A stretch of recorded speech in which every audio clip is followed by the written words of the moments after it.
Hello everyone. Since this is either a highlight, a standalone book, or the first episode in a series, I'm jumping in to remind you what the rules are for this podcast. First rule is, no real people stories. That means that any details from our own lives are merely anecdotal, we do not read books about real people, and we are not reading historical fiction.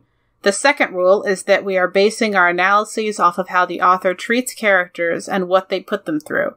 We are not judging the accuracy of the trauma, the accuracy of any actual conditions that may be portrayed, nor the authenticity of a character's reaction to that trauma or that particular condition. This podcast is for entertainment purposes only. The hosts are not trained professionals, and their opinions come solely from personal experience. In this episode, we discuss fictional depictions of trauma and violence that may not be suitable for all audiences. Please take care of yourselves. Specific content warnings for each episode can be found in the show notes. Events in the media are discussed in approximate order of escalation. This episode contains spoilers.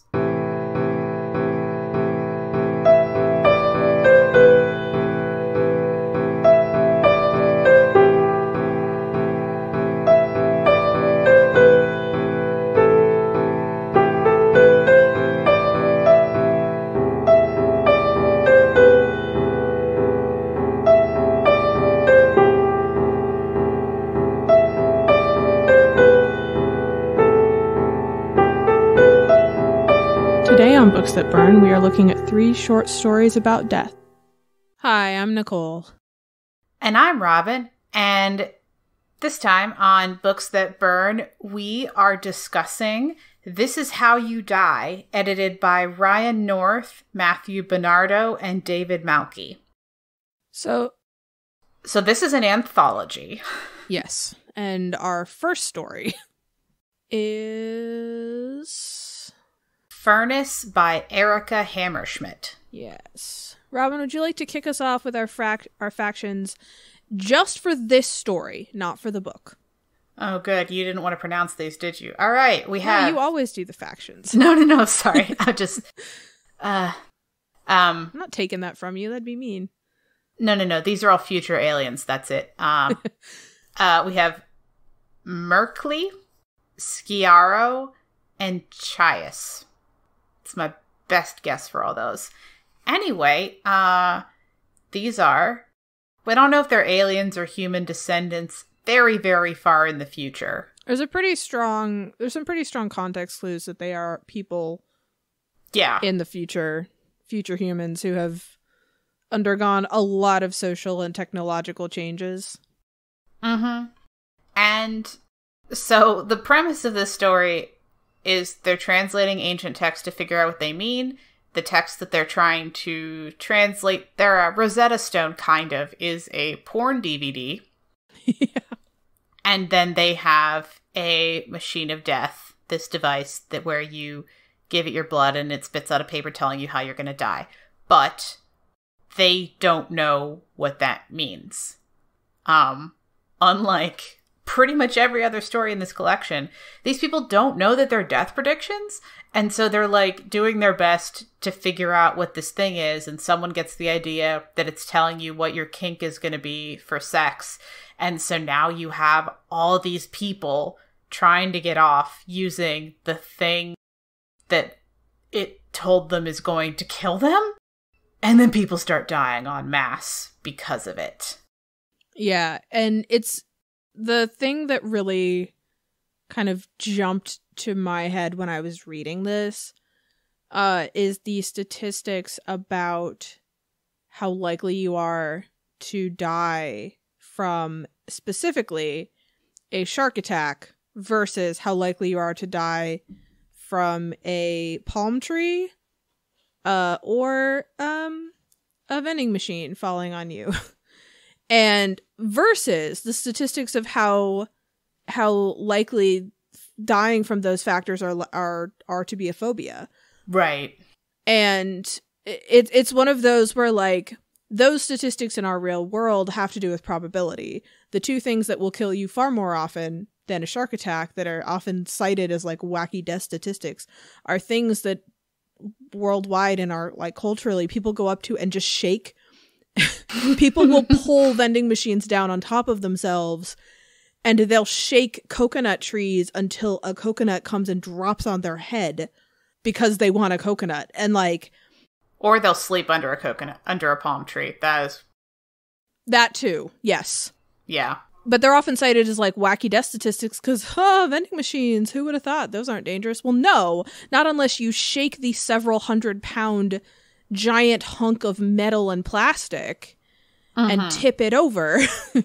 But people are not afraid of dying by vending machine, and they are afraid of dying by shark attack. And there's a lot of people who never go near a shark in their lives.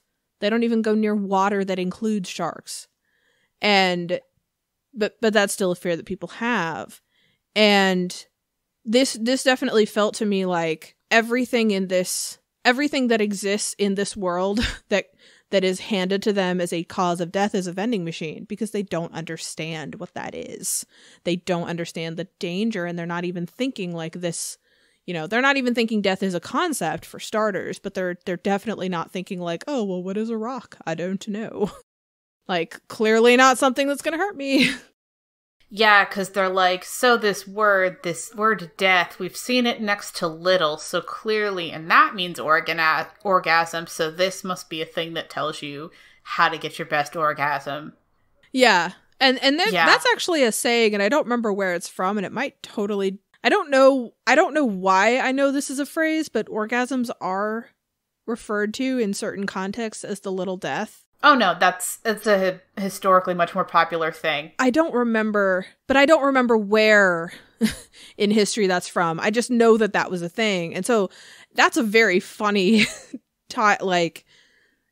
props to this author for making that joke, because that was actually pretty entertaining to read.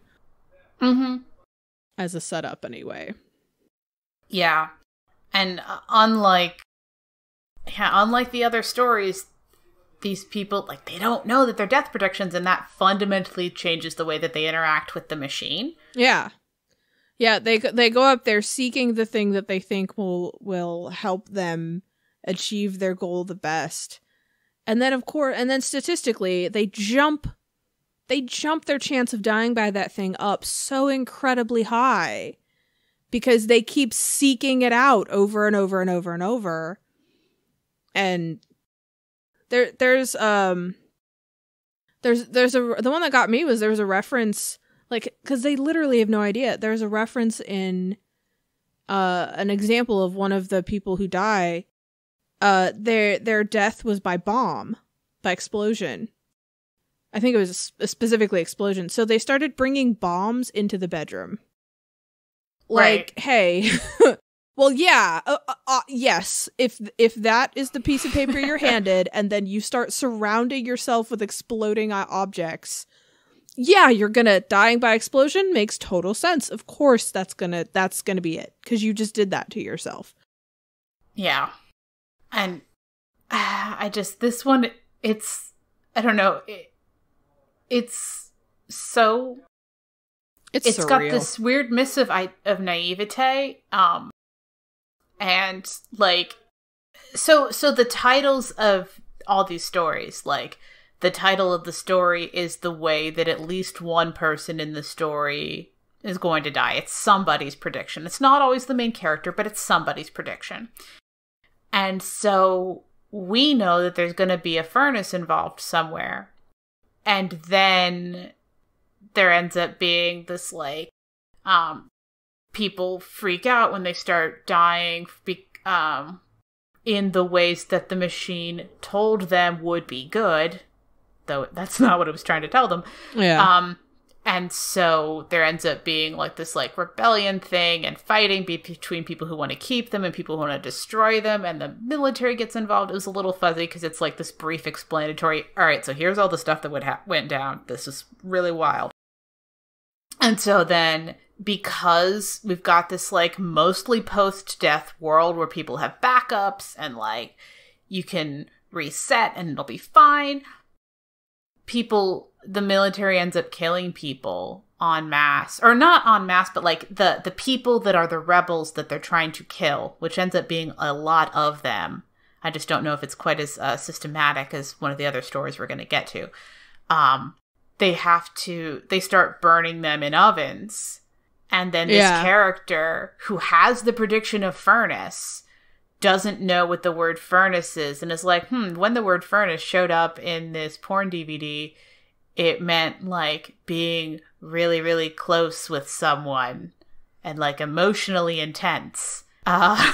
So clearly this means that I will die by no, they're not even that far. Clearly they're not even that far. Clearly this means that I have to seek out like this really hot experience.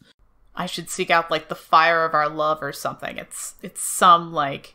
Yeah, I don't remember the exact wording. Yeah. And so this is the very last story in the collection. Like, order doesn't matter a whole lot with them, but I do think it is a good one to put at the end because it is one of the... calmer isn't quite the right word, but it is one of the ones where it doesn't end with the death. It ends with, we know it's going to be in the future sometime later, and it gives us enough information to know how. Yeah. In a way that it's like, okay, it's got this weird inevitability. And I feel weird saying that because all of these are about it being inevitable, but this one leaving it off the page, I think. Yeah, it gives puts it as a good place as a closer. Yes, it's a very good place for that story to end, but you as an audience member, you definitely like fill in the details, and that can be a lot. The more you think about it, the darker this one gets. Yeah, and also the more gruesome you imagine it to be, the more gruesome it is inherently, because it's left up to your imagination. So this is definitely one I personally think where this is a very cool story. It's a very cool take on this concept. If you have a very active imagination and end up scaring yourself, maybe skip this one. Well, don't read the collection, but like, you know what I mean? Like if you need things explicitly traumatizing or more horrific things written out so that you don't embellish in your own head, this is a really bad one.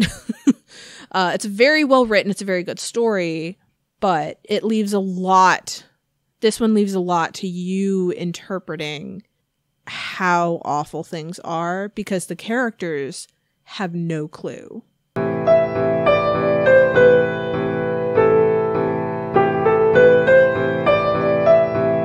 On to Drowning, Burning, Flying, Falling by Grace Seybold. We have Emily, Brianna, Esperander, and Hafsanoon. So, in this world, the way they have the Machine of Death is that it's like part of their culture and people are like set up to like live knowing how they will die. And like the way that you're going to die is a big part of your identity. It like matters to conversations. It like, in certain cultures, yeah. In certain cultures it does. In other cultures it is impolite to reference, which I really love that they kind of put that in there as like, no, the whole world doesn't do the same thing, guys. We're not a monolith. Yeah. This isn't one of the ones where kids get sat at lunch tables based on their death. That's a different story. Yeah. Okay. Okay. All right. No, they get counseling based on their death, but it's very tailored and specific. Yeah. Which is honestly kind of great, actually. Yeah. Like, it's kind of cool. And it's not trying to be a deep dive onto, like, here's how everything in this iteration of the premise does it. But they do, like, kind of mention that, like, yes, some cultures think it's rude or intrusive, but we happen to be fine talking about it. And the reason they have to have that conversation is because some of the characters are literal aliens. Yeah. And they have a way of transporting where they mess with the probability of where they're going to be. And it means that the machine doesn't work on them. Sorry, this is going to spoil the story a little bit, but I guess these stories are short. We're spoiling the particular ones we're discussing. We spoil our books discussing them every episode. I think it's okay. I know, it just bothers me here because I'm like, go read it. Read it for yourself. But anyway, this is my favorite one in the collection. And so it turns out that when the aliens, when their ships move, they do it by manipulating the probability of where they were going to be. And so they end up in a world, a version of the universe where their ship was there. And when the machine goes to read them, it can't tell which one they are. And so it spits out all the possible ways they might die in the various universes that they're entangled with, kind of. Yeah. One of the characters has grown up, like, knowing that she's going to die by suicide. And she goes on the ship. And then it messes with her. And that's how they figure out that that's what's going on with these aliens. Yeah. But it means that, like, this thing that she thought of as, like, a part of herself, like, knowing the way she was going to die, it stops feeling certain. And she decides to kill herself because a world in which she wasn't going to die by suicide isn't one she wants to live in. And so she takes control or tries to keep some measure of control and kills herself. And that's contrasted with the main character, the point of view character, who is just as despairing but refuses to kill herself because her death is not suicide. And just that contrast is really cool. Yeah, I do like that juxtaposition. I will say, this story's twist caught me off guard. Or the ending caught me off guard, not the twist. Because the twist comes in, and my immediate thought was, oh, she's going to die by something other than suicide. Mm-hmm. And then she didn't. And I was like, oh, all right, well, that was still the version of her that is her anyway. Okay, fine. But, you know, I was fully expecting, like, oh, this isn't going to happen. And then it did. Yeah. I think maybe that's what I like. I like the way that it cares about agency, which I think also sets this one up as a particularly great one given the premise of our podcast, where the only one with agency is the author, which then creates this, like, interesting meta discussion whenever we're talking about characters either retaining or losing agency in different ways, because this one is about, like, reckoning with that. And, like, if that other character, I mean, we don't even have to say what if the friend didn't have suicide as the death, because we already have the example of the main character who is like, well, I want to kill myself, but I will not, because I want the way I was always going to die to be the way I'm always going to die, and that way is not suicide, and so I must stay. Yeah. Even if she never goes in the ship, once other people are, it messes with causality and there's ripple effects, and so as soon as people who are of uncertain causality are walking around and traveling in these things and doing things, it ripples out and affects everybody. Or at least that's the theory, because the main character won't test herself again. She doesn't want confirmation that her fate has changed, because she's trying to keep that little bit of agency of, if I don't look, maybe nothing will be different and it'll be okay. Yeah, I think a couple of things, slightly shifting topics slightly. A couple of things that I really liked about this story in particular that I just want to throw out there, because they really highlight how this author thinks about trauma in this world and about writing trauma in this world. The big major thing is that counseling I mentioned that kids get. They are, now obviously in this book, in the real world, this wouldn't happen the same way because it doesn't have the same premise. But in this book, in the culture this main character grew up in, children, once you know the age, once you're of an age to know your causality of death, children are divided into groups kind of based on that trigger, that instigator. And they're given explicit, direct counseling, coping methods, talks by adults who have, it reads like adults who have the same cause in their future. Or similar enough. They're in the same category. They're in the same category. And it's like it feels very similar to what we know, there's research on in real life where, you know, grief counselors do better if they're grieving. Like, you know, people who have a you know, like any variation of various things that we've labeled disorders or handicaps or anything, any variant that causes trauma from just what we expect human life experience to be.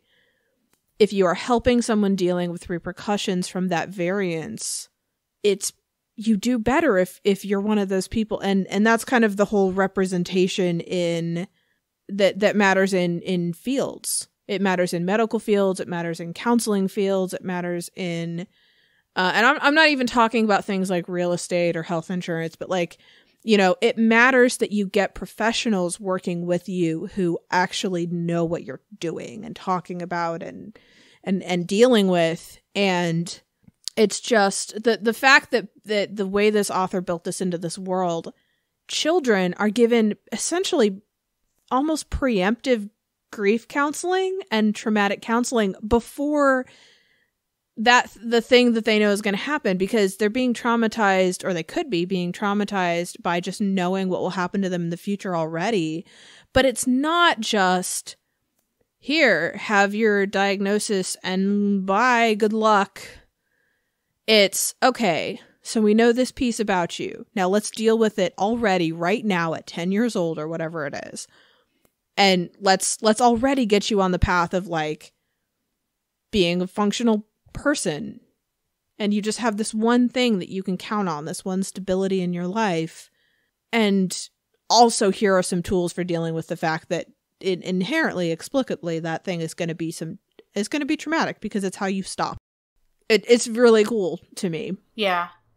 And some of the other stories where authors, because in exploring this concept, there was a lot of ways people went about it for this collection. And in some of the ones where there isn't this like kind of culture of acceptance or like being open about it or this kind of counseling. Yeah. Like sometimes the negative reaction and a lot of the like stressful repercussions while the person was still alive was about people being like, oh, now you've got to like avoid the thing that they said would kill you. And it's like, yeah. no, like no matter what, this is going to be it. I can't. And I did appreciate that a lot of the stories got, I think like this one too, like got that out of the way by being like, no. We've tested this. You can't cheat fate. The Oracle is never going to be wrong. And the more you try to do to fight it, the weirder things are going to get. Some of the other stories took that in some really cool directions. Yeah. But with this one, yeah, I really like the way it showed what it could look like if everybody had access to this thing. And some of the other stories look at what it would be like if there's stratified tiers of information, and what if it's weaponized. Yes. Yeah. We'll get to that in a second. Yep. But yeah, and just like, since we have been like talking about suicide in connection with the idea of loss of agency, please, talk to someone if you're feeling suicidal. You do not live in a machine of death world. Please. It's not like, there's like, I feel suddenly as though we should have had like a suicide hotline number we could say and give people right here. I will see if we can find that for the show notes because it's in the topic. So somewhere. Yeah. Somewhere I have a list of those that is more than just regional to us. Right. And yeah. I will see if I can find that list. Okay. It's not fully global, but it tries. But yeah, because we are not suicide counselors, we're not trauma counselors, and this is one of those where there is help and loss of agency is often very wrapped up in that, and it is specifically for this character. So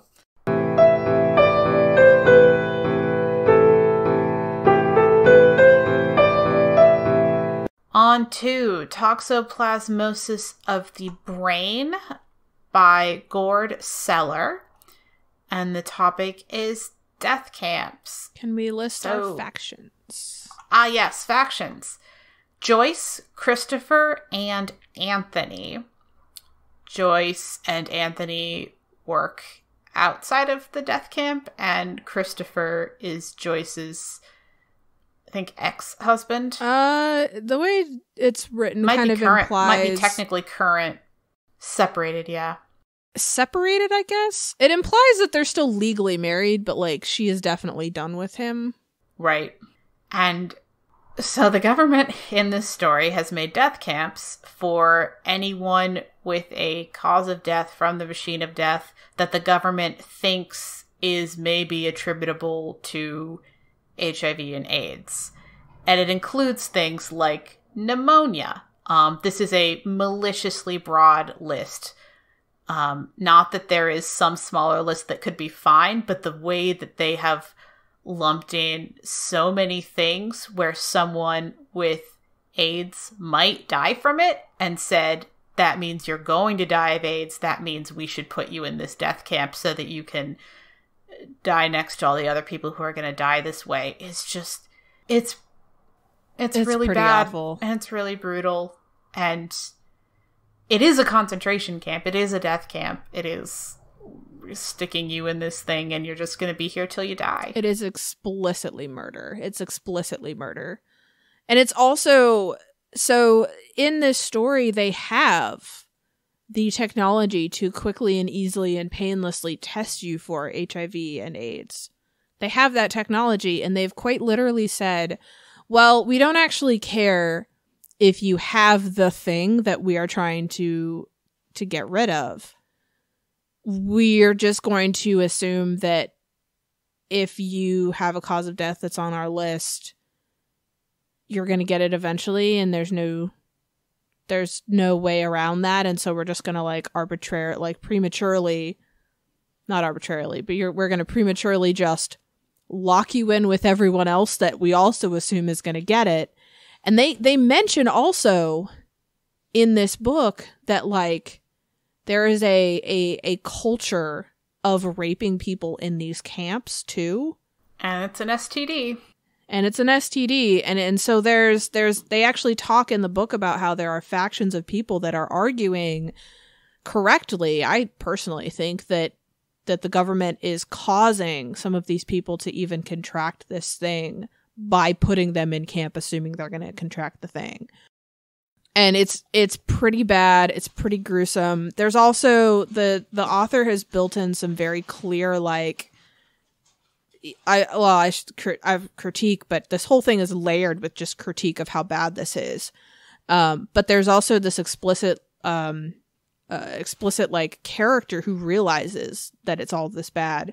Our main point of view character has it, but her cause of death is not on the list. So she's just kind of living her life totally free, nothing to worry about. She's gotten tested. And she makes the point that she could infect a lot of people, that if she were sleeping around, that she could be the reason that a lot of other people are ending up in the camp. Yeah. And if she and the government wouldn't do anything, not that I necessarily want them to, but right. They're doing something very extreme to all these other people, and they wouldn't try and do anything to her just because it says she's going to die accidentally. And she's been tested. She's not guessing that she has AIDS.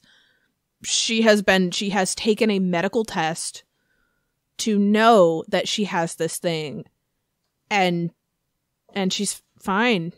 She's safe, relatively speaking, because government didn't decide that. It's so warped in so many ways, and it's so bad. And I actually should mention, to make it even worse, her job is actually testing people for cause of death to send them away to the camps. So she's literally, when they arrive at the camp, yeah, she verifies if they request it, she's the one who checks. She always checks them in, and then she might be the one who's there with the machine when they beg to check one last time and see if maybe it's going to say something different. And it's the machine of death, so it won't. It's consistent. Yeah. But she's literally looking people in the face going, wow, you know, your cause of death might literally be something else, and or you might not have it yet, and going to this camp is sending you to your death, and I am an instrument of that, and by the logic the government is using, I should be on the list, but I'm not. I'm free. I'm infected. You're not. Sucks to be you. You're gonna die, and I'll be fine. And like, it's a whole book of that. Or it's not a whole book. It's a whole story of that, and it's wild. And the camps have been around long enough that children are being like conceived and born in the camps. Yeah. I hope some of it's consensual. We also know that there's a rape culture. Yeah. And then the babies are tested, and if they're going... not a rape culture, a culture of rape. Sorry. Because this is not rape culture as we know it today. This is people in the camps are raping other people because they've decided to. Yeah, it's not rape culture in the same way we think of it in our modern day. Sorry, you're right. That is a specific term with some specific meanings. It is a culture in which they're totally fine with rape happening and they don't care.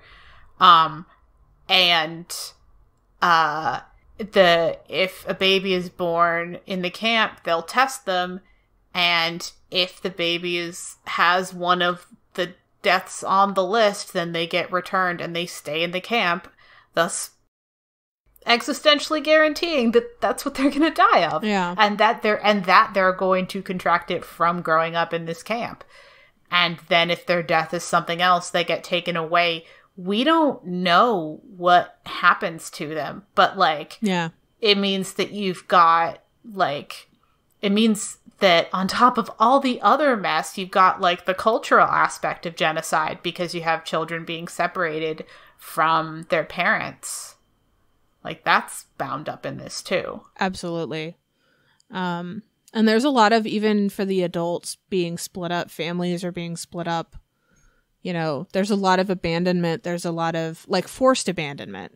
There's a lot of tearing people apart, just all in the name of, well, one of you is probably going to have this thing, and we've decided so we're going to stick you in a camp where you are, you know, statistically so much more likely to get it.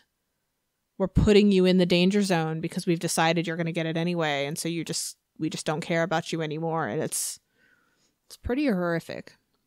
But this is many of these stories, some of these stories are explorations of this idea, and some of them, like this one, are like, we don't know the author specifically, because like all of these stories have different authors, and it's not someone we're already familiar with. I mean, like, we don't know if they've written other things, but like, this is a really, really good example of some of the darker places that this collection goes. Some of the, like, the more, I guess, you know, this is literal genocide, so it is objectively on the more traumatic end of the scale.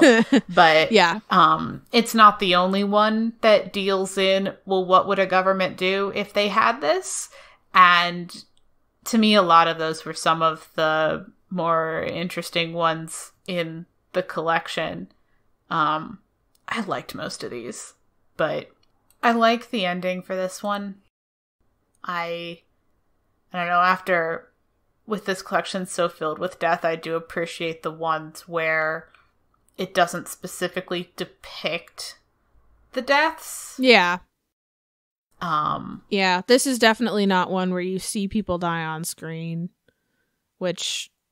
It doesn't make it any less dark. Yeah, it's definitely that, but it also does make it, we'll talk about this in our wrap-up, but it does wildly, for this particular one, give it a little bit of care for the reader. A little bit, yeah. Just the tiniest sprinkling of care possible. So that's, you know, I guess that's a positive author decision, for sure.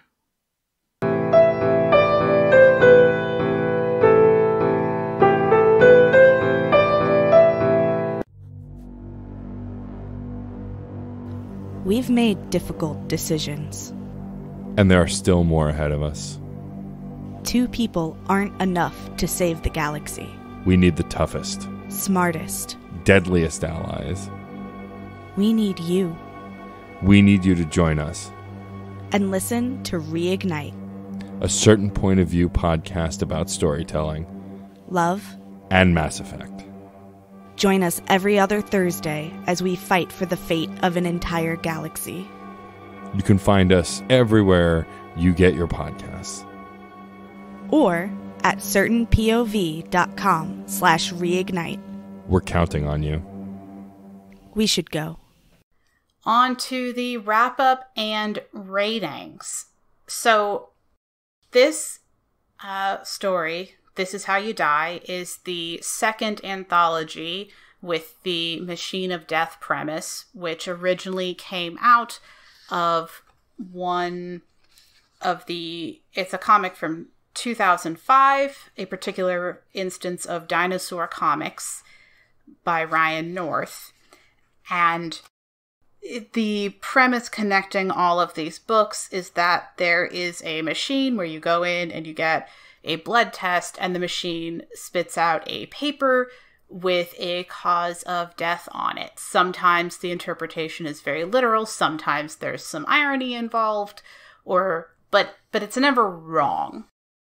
And that is the central thing tying together all of these stories. And if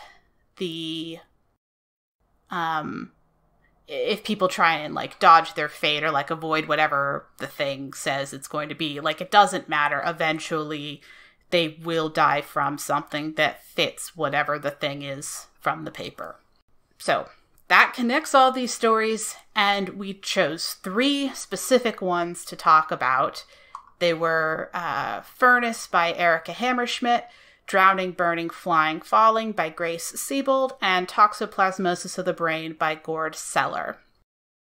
So in this wrap-up, we're going to talk about how things were handled in these particular stories, a brief sense of the collection as a whole, where it ranks, where any particular story ranks is going to vary wildly.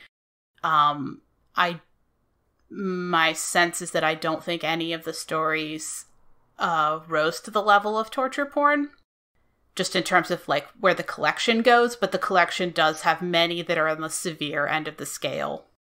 And whether or not things were treated with care will vary wildly by author.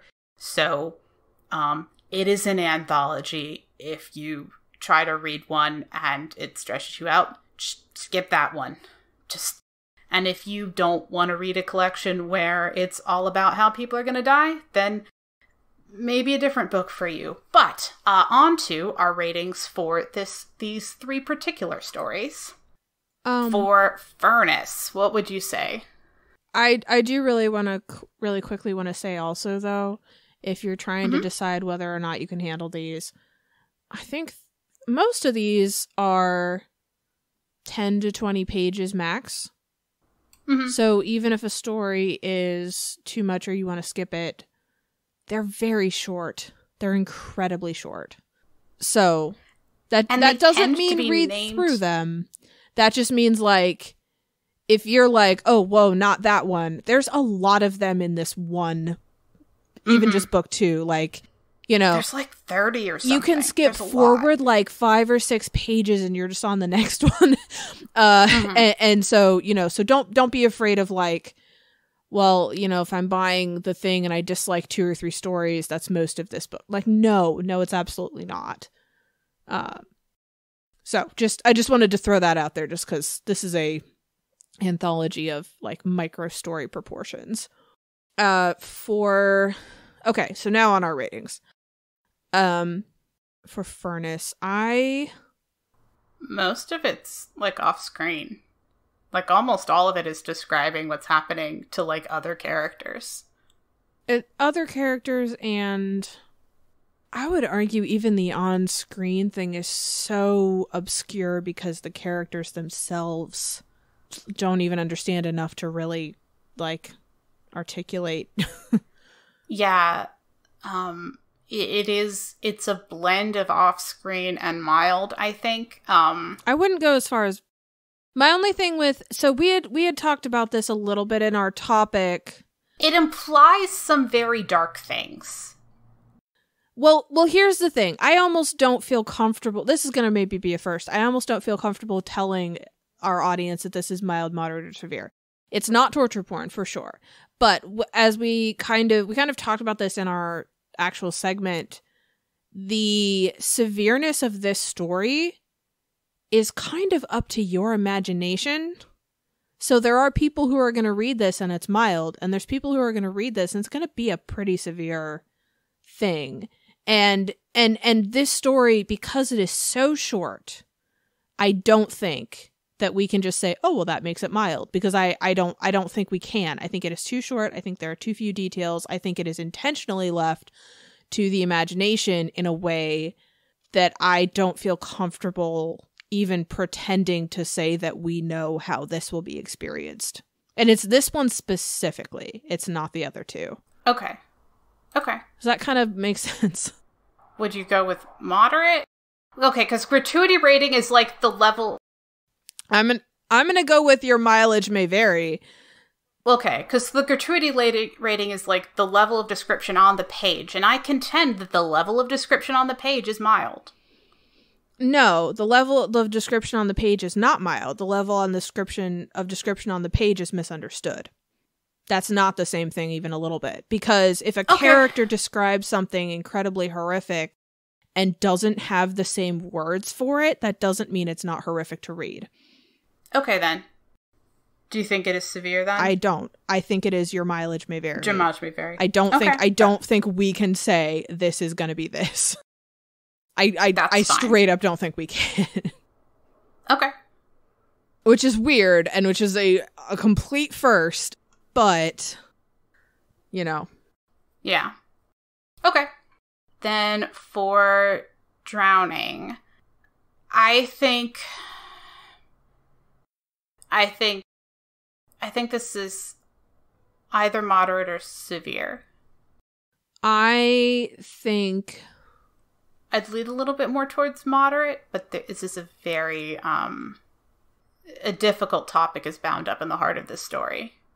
A difficult topic is bound up in the heart of the story, and also I think we can do moderate / severe, because this story really digs at a thing about humans, which is that for some people, certainty helps you to cope, and for other people, certainty stops you from coping because you feel constrained. Right. And that is depressing and not healing. Like, you know, fatalism for some means that you can live your life and it's okay. Fatalism for others means that nothing you do matters and you hate everything. And even that concept that nothing you do matters is super helpful for some people. It's super traumatizing for others. And so, you know, this talks about that a lot. Yeah. Yeah, let's moderate / severe. Okay. All right. Toxoplasmosis. So a lot of it is off screen, but the things being described, I think, are severe. Agree. Yeah. So hardcore agree. We're not watching it happen to a character, but the descriptions are detailed enough and horrific enough to absolutely be severe. Yeah. At a certain point, it almost just feels like third person omniscient more than first person not in the room. Yeah. Yeah. The main character has insider street knowledge that we just don't see described, but they still tell us about it. Yeah. Yeah. And in a story this traumatic, I'm grateful that that's where this particular author went with it. Yeah, we'll talk about that in a second. Yep. All right. Integral, interchangeable, or irrelevant. I would like to just throw out there that these stories are so short. I don't think anything is gonna... I think it's all...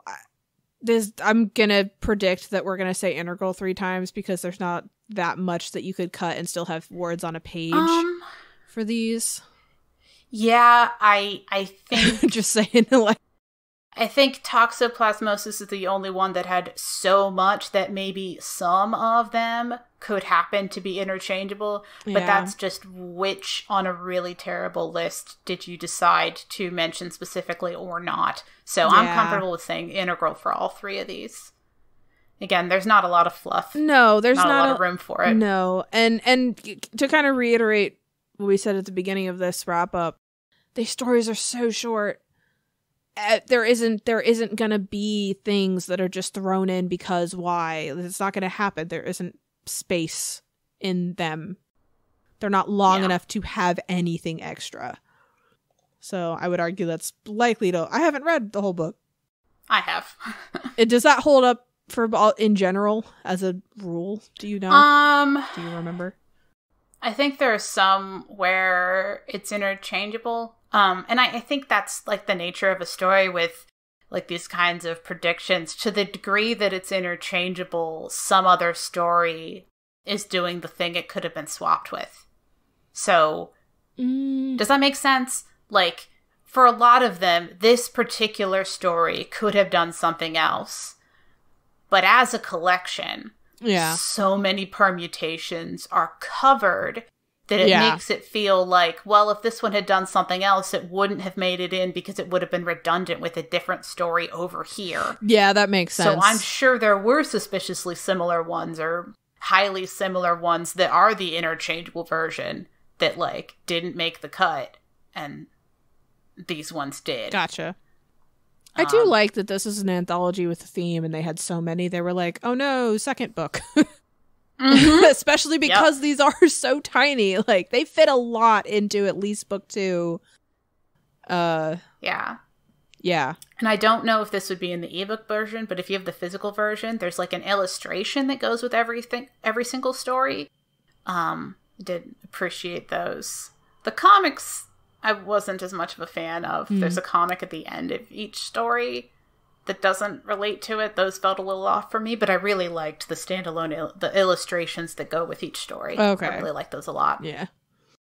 They give me like a little, for when they're so short, having like the little thing that's like, this feels like this extra like way to ground like this story is different from the others. Oh, it has like this image with it.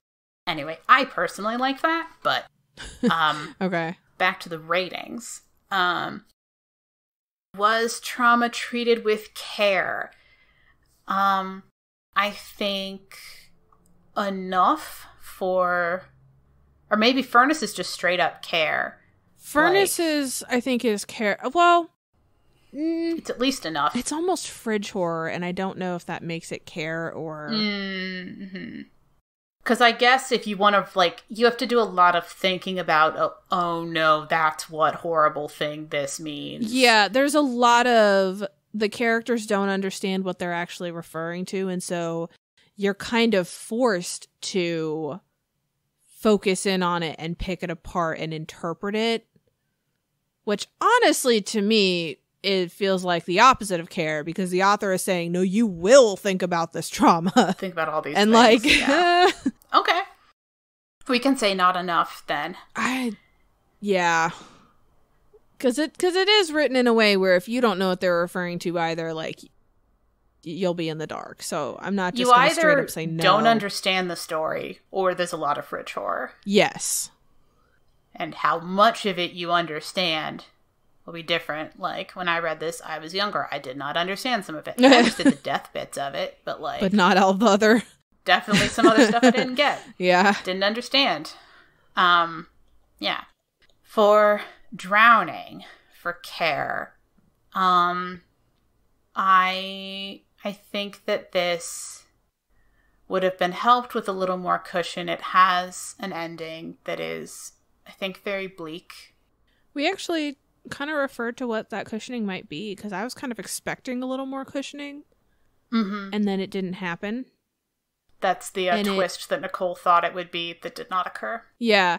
And I would even argue that the story kind of not that it set me up. Well, no, it did. It set me up to think, like, maybe there's a way out. Well, not a way out. Not a way out, because they all die, and that's the point.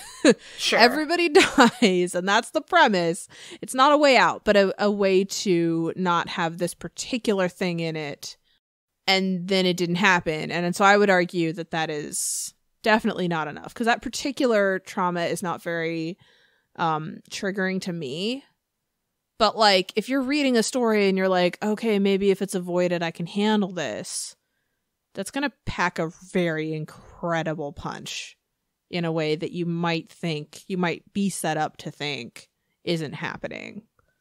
Mm-hmm. And that's pretty traumatic. Could be pretty traumatic. So do you think enough or not enough? I think not enough. Okay. For Toxoplasmosis, I think this is enough. Really? Like, it's not yes, but for something so severe and so horrifying, I think it does a lot to make it clear. I don't agree. Okay, what do you think? I think this is going to be one of those, because we've had these topics before. I think this is one of those where it's not possible to treat it with enough care. Yeah, I think if you treated it with enough care, it's not the same thing. Yeah. Yeah. Okay. So, like, non-applicable, this just is very traumatic. I think in the past we've just said not enough for those, because it's like the author clearly tried is the thing. It's not that they didn't think about it or didn't care about it themselves, but, like, if they had put enough care in for their readers, they wouldn't have the same things happening in their story, and they wouldn't have the same horrors happening and existing and being described in their story. It just wouldn't be the same story. And so I think not enough. It's my argument. All right. Point of view. I mean, this is main characters. Yeah. Yeah, these are so short. These are so short. There's not a lot of, like, transitioning from one to another, anything really. Yeah. I'm trying to think if there even were any stories that had time to have more than one point of view. There was one that's pretty memorable for having more than one point of view, and it's the very first one, but they tended to have a point of view and stick to it through the story as a collection. Yeah, and I mean, and that makes sense. Again, there's not a whole lot of room to hop around. There's one you showed me from book 1 that's literally the whole story is in one sentence. Yeah. Like, it's a pretty good one. Like, I think the story, the longest one that I remember in book 2 is like 20 pages, 20 sides of a page. Mm-hmm. Like, there's not a lot of space for switching multiple people talking. Yeah. So this will be fun. What's your favorite non-traumatic thing about this anthology collection? My favorite non-traumatic thing about this anthology? Gosh. Good luck. Are there non-traumatic things in this anthology? I mean, you mentioned one already. Okay. This is about as close to non-traumatic as I think we can get.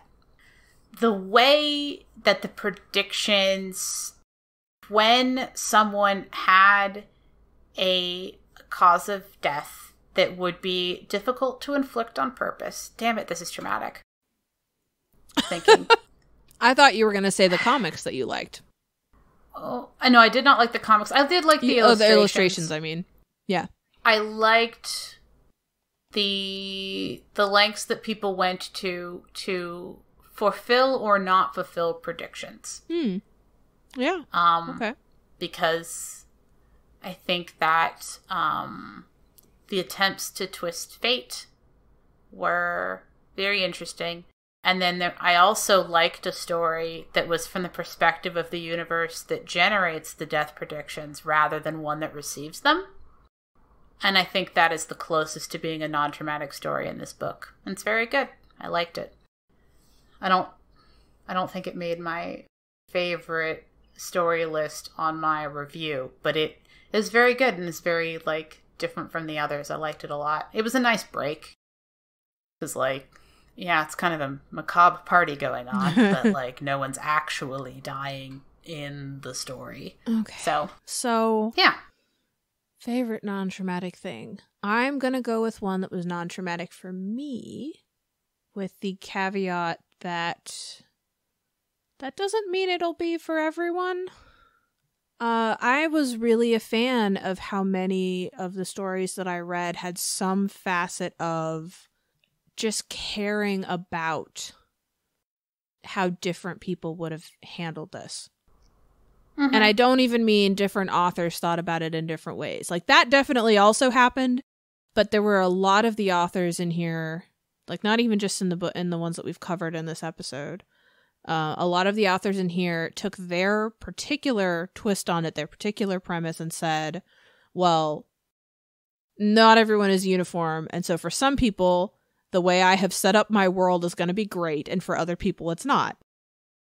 And I really like how many of the authors thought about that and cared about it. Yep. And I just thought that was really cool.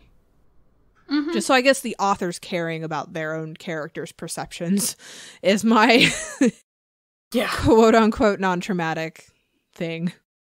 Can we give a writer's tip? Is that a thing we can do with this one? I'm unsure. I don't think we really can give a writer's tip for this because there's, for anything you could have done differently, there's a different story that, like, did that thing or didn't do that thing or maybe whatever. A publishing tip? More queer stories, please. Okay. This has some, but I wish it had more. Okay. And that works. I'm good with that. Yeah.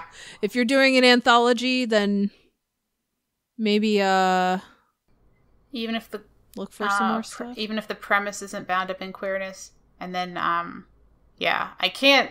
I mean, like, this had, like, more than one story set in Africa. Like, my apologies that I don't remember which countries they were set in, but, like, it had one set in different places around the world. So that was really cool. I liked that. I know that's also going to be, like, a factor in, like, where the authors were from. Yeah. So get authors from more places in the world, and please more queer characters, because especially if so many characters are gonna die, we gotta, like, up the odds of some of the queer ones living by, like, having more of them, please. I would like that. Yeah. Don't worry. If anyone wants recommendations of very queer anthologies with, like, lots of authors of color, hit us up. I've got titles to give you. But when you're making anthologies, please, intersectionality and different kinds of diversity would be great. And I don't know that didn't happen in terms of author demographics here, because, again, this is just people who submitted stories with this very popular comic. So I'm not saying that this anthology did it wrong. No, just that if you're putting something like this together.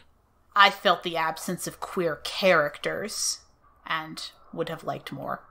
Truck was outside. So thank you so much for joining us for This Is How You Die, edited by Ryan North, Matthew Bennardo, and David Malki.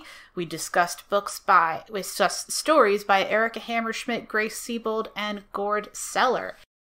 And we will catch you in a fortnight.